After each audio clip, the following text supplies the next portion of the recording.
आपकी स्क्रीन पर नजर आ रही इस दुल्हा दुल्हन की तस्वीर को जरा गौर से देखिए। गले में वरमाला है, चेहरे पर वो शादी वाली चमक है। पहली नजर में देखने पर आपको भी लग रहा होगा कि इससे परफेक्ट जोड़ी तो पूरी दुनिया में नहीं होगी। इस तस्वीर में जो दूल्हा है उसका नाम है महेश मीणा और जो दुल्हन शर्माते हुए मुस्कुरा रही है उसका नाम है कविता। इन दोनों की शादी को अभी महज 1.5 साल का ही वक्त गुजरा था, लेकिन आज की कड़वी हकीकत ये है कि इस तस्वीर में दिख रहा दूल्हा महेश अब इस दुनिया में नहीं है और जो दुल्हन साथ जीने मरने की कस्में खा रही थी वो आज जेल की सलाखों के पीछे पहुंच चुकी है। अब आप सोचेंगे कि आखिर 1.5 साल में ऐसा भी क्या हो गया जो ये खूबसूरत जोड़ी इस तरह से टूट गई। दरअसल इस खूबसूरत तस्वीर के पीछे नफरत और धोखे की एक ऐसी खौफनाक साजिश चल रही थी जिसकी पटकथा खुद इस दुल्हन ने अपने हाथों से लिखी थी। अमूमन लोग मर्डर का तरीका फिल्मों या वेब सीरीज से चुराते हैं, लेकिन इस भोली भाली सी दिखने वाली खूबसूरत दुल्हन के दिमाग में जो शैतान बैठा था उसने अपने पति को तड़पा तड़पा कर मारने का आइडिया कहीं और से नहीं बल्कि अपने ही मायके में एक जलती हुई चिता को देख कर निकाला था। उसने वही लाइव देखा था कि बिना खून बहे बिना कोई शोर किए एक परफेक्ट मर्डर कैसे किया जाता है। दरअसल ये पूरा मामला राजस्थान के जयपुर शहर का है। यहाँ की कविता की शादी भले ही महेश के साथ हुई थी, लेकिन कविता का दिल कहीं और धड़क रहा था। शादी से पहले ही उसकी जिंदगी में एक तीसरा शख्स था जिसका नाम था गणेश मीणा। शादी का मंडप बदला, सिंदूर बदला, लेकिन कविता का ये आशिक नहीं बदला।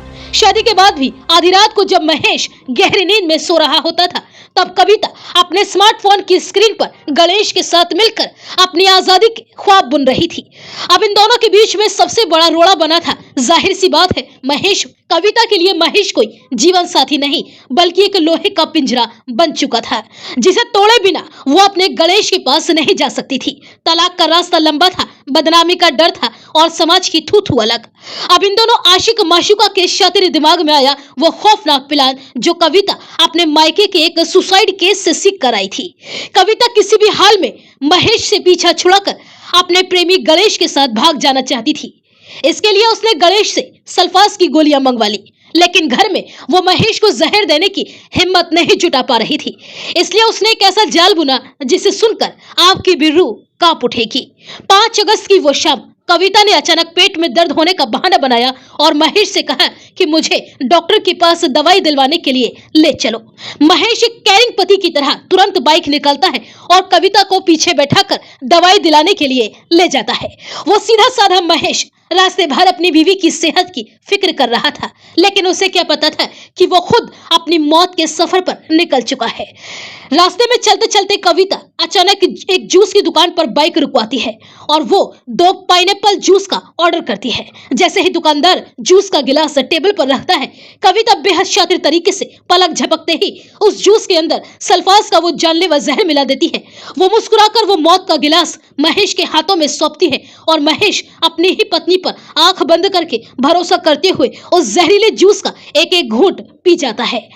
अब यहाँ से शुरू होता है असली क्रूरता का वो दौर जो कलयुग के इस सबसे गंदे चेहरे को दिखाता है। जूस पीते ही कविता तुरंत अपने प्रेमी गणेश को फोन करके लोकेशन पर बुला लेती है।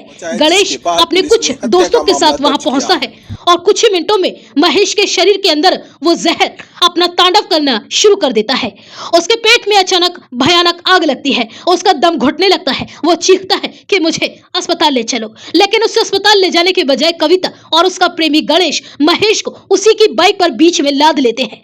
वो महेश को तड़पती हुई हालत में सड़कों गलियों में बाइक पर लेकर घूमते रहते हैं। वो जानबूझकर अस्पताल नहीं जाते क्योंकि उनका मकसद था कि जब तक जहर महेश के जिस्म के एक एक कतरे में न फैल जाए, उसकी मौत पक्की ना हो जाए, तब तक उसे तड़पाना है। पूरे 20 मिनट तक महेश अपनी पत्नी कविता की आंखों के ठीक सामने उसी रास्ते पर बाइक पर तड़पता रहा, दम तोड़ता रहा, अपने रहम की भीख मांगता रहा, लेकिन उस पत्थर दिल कविता का कलेजा एक पल के लिए भी नहीं कांपा। वो बस चुपचाप अपने प्रेमी के साथ बाइक पर महेश की आखिरी सांसों का तमाशा देखती रही। करीब 1.5 से 2 घंटे तक उसे सड़कों पर घुमाने के बाद जब महेश का शरीर पूरी तरह से ठंडा पड़ गया और उसकी सांसें थम गई, तब गणेश और उसके दोस्त लाश को 14 नंबर पुलिया के पास छोड़कर रफू चक्कर हो गए। इसके बाद कविता ने ऐसा रोने का नाटक किया जैसे कि वो बिल्कुल बेकसूर हो। उसने महेश के भाई को फोन किया कि महेश की अचानक तबीयत खराब हो गई है, तुम आकर संभालो। जब उसे अस्पताल ले जाया गया तो डॉक्टरों ने कह दिया कि ये तो बहुत पहले ही दम तोड़ चुका है। कविता को लगा कि खेल यही खत्म हो गया, मौत को उसने बीमारी का रूप दे दिया। वो इतनी शातिर थी कि वो महेश की अस्थियां विसर्जित करने घर वालों के साथ हरिद्वार तक चली गई ताकि किसी को एक कतरा भी उस पर शक ना हो। लेकिन वो कहते हैं न कि पाप का घड़ा एक दिन जरूर फूटता है। महेश के पिता बाबूलाल मीणा को बहू की इस ओवर एक्टिंग और बदलते चाल चलन पर गहरा शक हुआ। पिता ने खुद हिम्मत नहीं हारी, वो खुद उस रास्ते की दुकानों पर गए जहां कविता महेश को लेकर गई थी।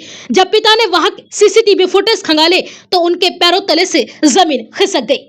फुटेज में साफ दिख रहा था कि महेश तड़प रहा है, बेसुध है और कविता 2 बाइकों पर 3 लड़कों के साथ मिलकर उसे जबरन घसीट रही है। पिता ने ये फुटेज तुरंत जयपुर की विश्वकर्मा थाना पुलिस को सौंपे। डीसीपी प्रशांत किरण की टीम ने जब कविता को रिमांड पर लिया और वो कड़क वाले सवाल पूछे तो उसका सारा नाटक 2 मिनट में ढह गया। उसने रोते हुए कबूल कर लिया कि हाँ, उसी ने रास्ते में जूस में जहर मिलाया था और तड़पाने के लिए महेश को अपने प्रेमी के साथ बाइक पर लेकर घूम रही थी। जिस आजादी और आशिक के साथ रहने के लिए कविता ने अपने ही सुहाग को चलती बाइक पर तड़पा कर मार डाला, आज कानून उन दोनों को हमेशा के लिए एक दूसरे से जुदा करके जेल की उसी काल कोठरी में सड़ाने के लिए भेज चुकी है, जहां से अब सिर्फ उम्र कैद या फांसी का रास्ता निकलेगा।